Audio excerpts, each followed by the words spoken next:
Oh, we've just come back from the MOT and we have a pass, so that's great. No work required. I did have a headlight bulb out, but I fixed that before I left. That was random.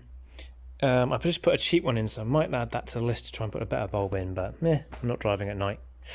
The things I'd like to do, well, things I have to do. I make a list of like the top priority things. There is something I've just thought of, which I'm going to add right now. Won't break pivot. Right. The things on here I have to do are starred, so I must refit the air filter. Can't be driving all those miles without an air filter. I must add some 12 volt USB points, because I've only got one at the moment. I do want a temp gauge. I've got to sort the wheel spaces out, because these are shredding themselves. And I can't be doing with all of that on the way. There's loads of room on the inside, so I've got some 20mm spacers coming to replace these for now. I'll tuck them in 10mm, solve all the issues. So that's a win. Other things that could do with doing though is the dash rattle windscreen rubber has gone. Could do with probably a service. Brake fluid change is due this year. Spoiler, yeah, it's not ideal like that. Basically, the spoiler can just exit whenever it wants. So push that back in, and that's fine. So we need to sort that out somehow. And what else have I got there? Front brakes, I've never serviced them since I fitted them. They've only done a couple thousand miles, but it'd be good to give them a quick service. And there's one injector that's got some bad studs, bolts, so don't fancy that going wrong. I could just take them with me, I suppose. There's loads of other stuff I'd like to do. Oh.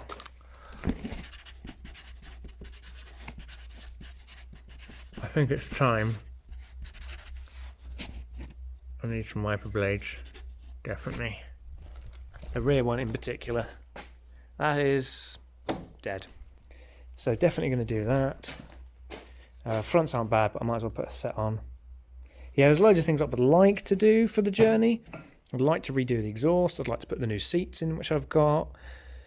I'd like to put a new stereo in it, sort the wiring out for the stereo. Blah, blah, blah, blah. I haven't got time for all that. This is our list. I've got 4 weeks to do it, and we're off to Scotland for the NC500. Let's write that down. The NC500 to do. Woo! Right, let's get on. Well, that's a good start, peeps. We have done a couple of things we can tag off. I spotted a dash rattle. I thought it was a loose bolt down the bottom there when I was checking the temp gauge wiring, which is now sorted. So that comes on with the lights. That's good. I've ordered front blades are actually alright, to be honest, so I've ordered the rear blade. I've ordered the fitting kit for the spoiler because I checked it out and it pretty much fell off in my hands. Wheel spacers are ordered, not the studs yet. So that's like a half job. And I'm trying to find some window rubber and I'm about to order those. So that was quite a good start today. A few little things sorted. On to the next. Naff, rubbish, old, ruined, I think is the term. Completely at the end of its usable life. Ah, at the start of its usable life. Fixed. Next, the spoiler. Ha! Spoiler alert. So hopefully is our solution.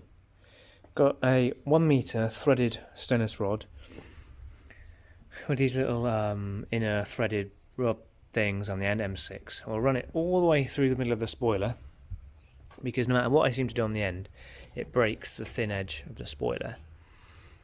So this will run internally, and then this will butt up inside on the winglets, canards, end plates. They'll go inside there, and an M6 bolt goes on the outside, so it'll pull it all together, be one whole unit essentially. Sure. Right. Let's try it. And that is what we have. So spoiler, threaded bar either end, and then we'll just take one of them plates off, move it slightly, put it all together, bish bash bosh, and Robert is your mother's brother. Okay, so we've got to scrape a little bit of paint, but replace the rusty screws with less rusty screws, fresh bolts, fresh seals, there's a little bit of movement in it, but not a great deal. I might just try and nip it up a little bit more, and that should just bring it in a little bit more. But there we go, there essentially it is. And we can just keep tying it up until something breaks, essentially. Put a super strength thread locker on it, so it should never ever, ever, ever, ever, ever come off. So it's a subtle difference, but look carefully at the gap, or lack of gap, between tyre and arch, and this side. So this has got 30mm spaces, this has 20. Same in the back, kind of looks almost lost in there now.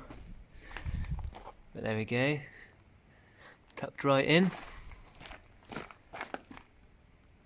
line with the arch. Obviously this looks a loads better, but this will definitely drive a lot better. So it should fix our clearance issues, stop scraping, get some weight in it.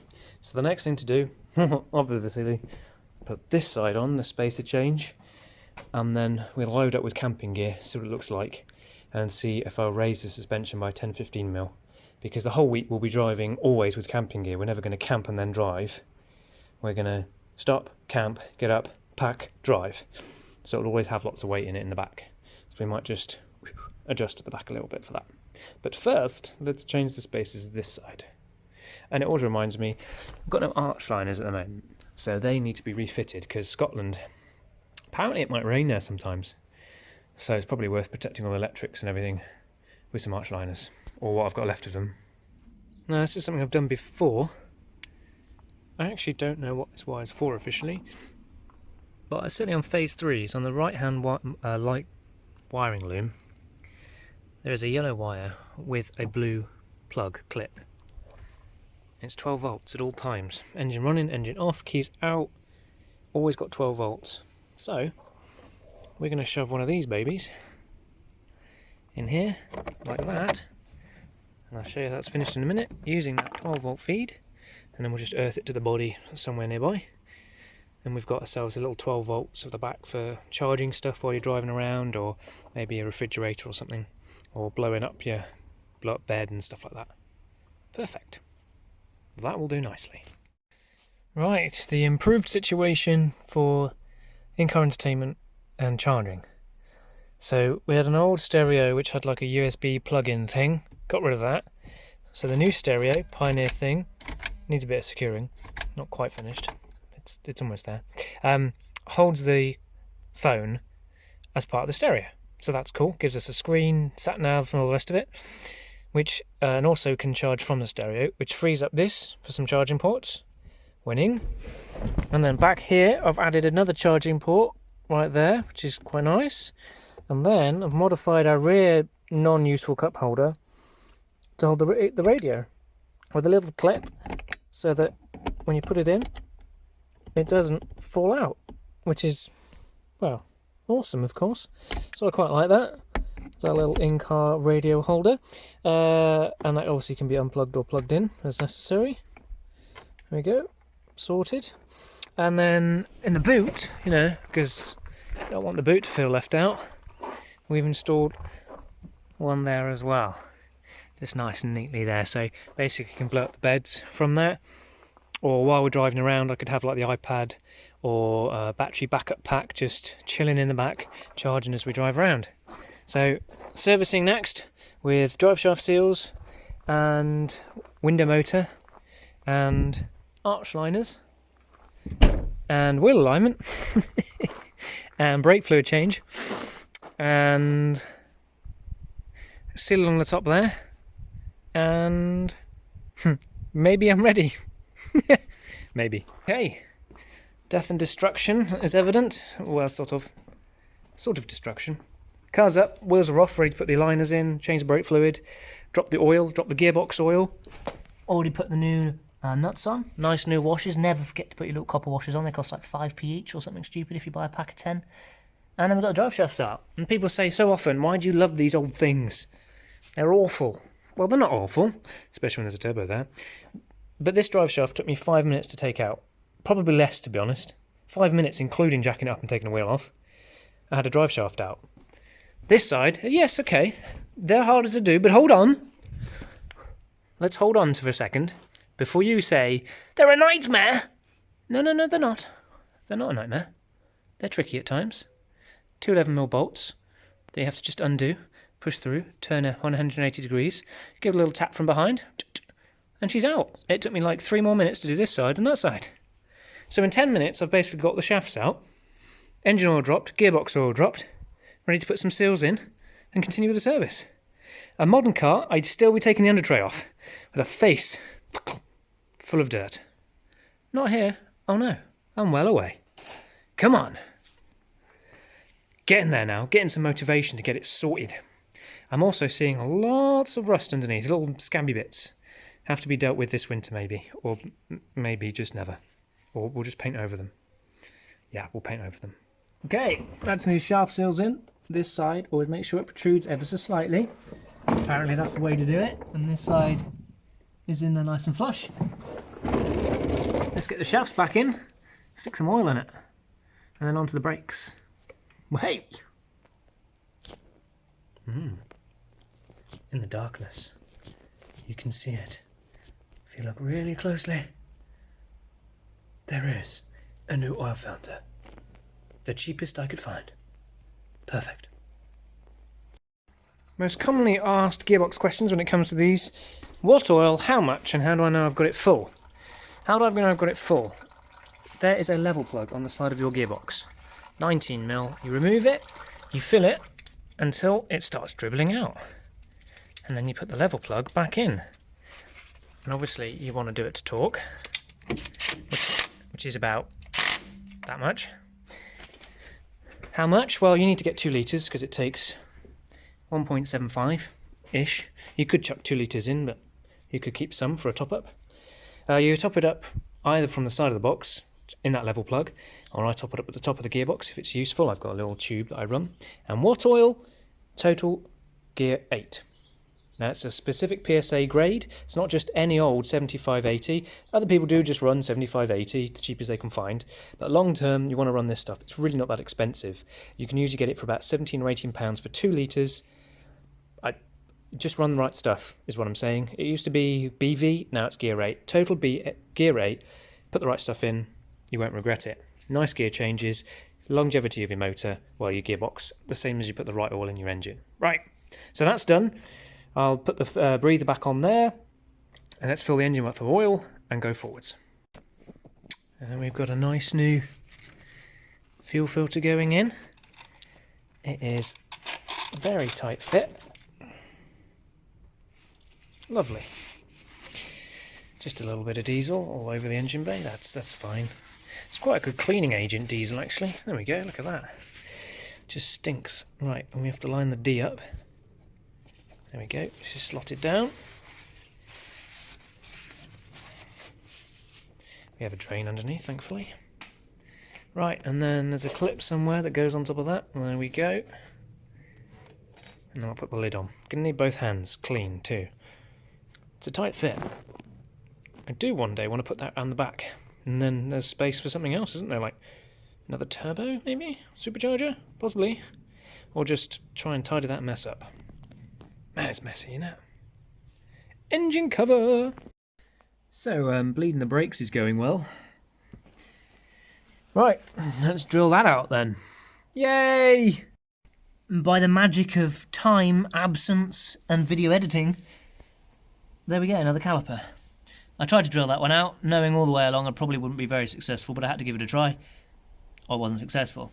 I get about a 50-50 sort of chance at getting them out without ruining the threads, because it's an aluminium body, or a cast alloy body. So, went and raided my parts bin, found one, managed to get the bleed nipple out of that, put a brand new one in it, lots of copper grease, rebuilt on it a little bit, cleaned it up, fitted it, bled it out. Here we go again. Right, an hour and a half after I started doing the brake fluid, I can now start clip changing the brake fluid. Actually, I'll have some lunch. That was going to be like a 20-minute change the brake fluid, and then I'll have lunch. Hour and a half later, I still need to have lunch. Oh well, let's crack on. Oh, they look cool. Yeah. Well, hey, we have brakes. We have what remains of the arch liners. Very nice. We have bleeded brakes at the front, fresh fluid, arch liners all in. All the engine bays, everything's serviced, fluids sorted. Same on this side, we've sprayed a lunch? Yeah. We've lunched everything with wax oil. Basically there were a few rusty little spots, and apparently Scotland it gets a bit damp sometimes, so I've basically done the worst thing and just sprayed wax oil everywhere rather than rubbing everything down. So that's fine, I'm sure, till this winter. This winter I really would like to strip everything off, arches, bumpers, everything, and go to town underneath on the rust. I might not be able to afford or sort out the bodywork this year in any way, but I figure it's starting to get crusty, now's the time to save it. But anyway, that's what I've done for now. Front brakes still to service. The rear tyres, rear wheels can go on now. Arch liner again what's left of the arch liner. When I ran those ridiculous wheels, they just rubbed everything. We've got clearance though with these, which is nice because it's the right offset and the right width. Again, I've just wax oiled basically everything. That's fine. So let's see. We can mark a few things off, I think. Would be good. Right, what are we doing? Hang on, can I actually... hang on. Arch liners. Brake fluid change. Now the windscreen rubber has arrived. Got to do the front brake service. Passenger window motor. There's the next sort of priority things, I think. Front brake service next. Passenger window motor next. Then windscreen rubber, and then if time we'll have a look at the injector studs and bolts and the swirl flaps. Pass faces here, and that, after a couple of days, concludes all mechanical work other than wheel alignment. Well, actually that to do as well, but that's done. That's good. So maybe do that. And then I don't have to do it. I've just got the window motor for that to do. Wheel alignment. When's the scrap lorry coming? Shut up. So that's the sort of fix for now on the windscreen rubber. We've used 2 sections. I can't find any that are wide enough. So I've done 2 sections, used the strips to glue them together. And yeah, it doesn't look great. But it does look better, I think, than just a big old gaping gap where you can see the original colour, the edge of the glass and the wrap. Next thing is door motor. Let's see if we can fix the door motor, do a wheel alignment, and then do it for a shakedown, test, drive. Yeah. See if it works all right. Oh, look at the speed. Power. Sweet. Hey Piggy, how's it going, you ask? Well, I thought, had such a successful afternoon, I'll just replace those 2 injector studs. They're a little bit dodgy. Well, they're a lot dodgy. You little blighters, you.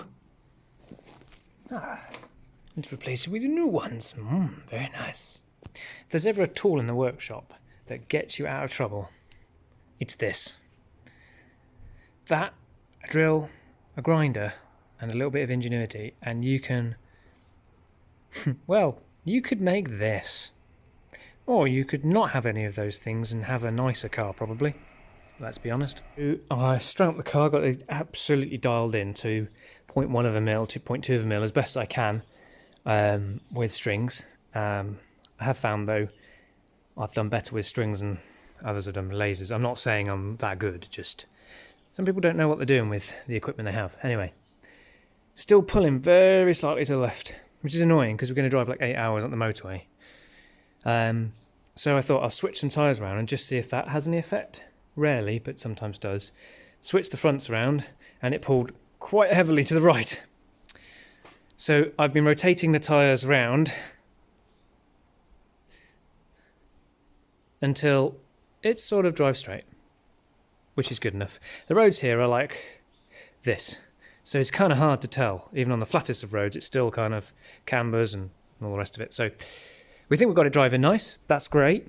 It's still not squealing in the exhaust. That's great. It was still leaving a couple of drops of gear oil, though. So we've just been underneath, and I thought, that's annoying. Maybe it's eaten through that seal already. The shaft was a little bit worn. So, a little bit of inspection. I thought that bolt looks a bit loose, and one of the main diff housing bolts, which basically they go in like that on the back to hold the diff on, it was loose. So we've tightened that up. Torqued that up. I took it out, cleaned it up. The threads were fine. I thought, oh, here we go, need a new gearbox. Threads were fine. Cleaned it up, put it back in, torqued all the wheels, and I think we can do a list check. Other than obviously, I can't undo that. Oh, I do love the feature of this jack. What's this? So I'm going to just drop the jack as hard as I can. Good. It catches it and does a slow lower. I love that feature. Very good safety feature. Anywho, we still need to whip that stereo out. We've got another fascia surround to bring it forward slightly, so we can use that mount. If we can't use the mount, we'll just slide it away. It's fine. But you can see it gives us an extra charging point. Everything's looking quite dandy in here. On our list, the only thing we've got is the stereo rattle. The issue with the stereo is actually this unit here, this piece of plastic. The bolts had snapped on the back off, which I didn't realise until I took the stereo out. I've sort of appealed for someone that might have one in good condition. They're getting harder to find in good condition because people just rip them out without realising those two bolts are there. So they undo the screws and they just pull and it rips the bolts out. And you're done, aren't you? So that's all to do, really. The alignment is sorted. I'd find a pen, I'd scribble that all off. That might need tidying. We've also got to do a final tidy in the car. There's a pen somewhere, I thought. Got to do a final tidy and clean and wash and hoover it. I'm going to leave the rear height as it is. Simple reason. I've just been around some roads that are really rough. Didn't rub once. I think we can go very low without rubbing now. And it will mean if we set up camp at say 4 or 5 p.m, we could have a bite to eat. And then us lads, we go out for a bit of fun on the open roads of Scotland. And the car's at the right height that I want it for that. When we're loaded up, travelling on these tiny little roads during a busy day, I just need it to drive nicely and it'll drive lovely. So we're close. We're going to sort this rattle out and then let's take it out for a drive and I'll take you with me.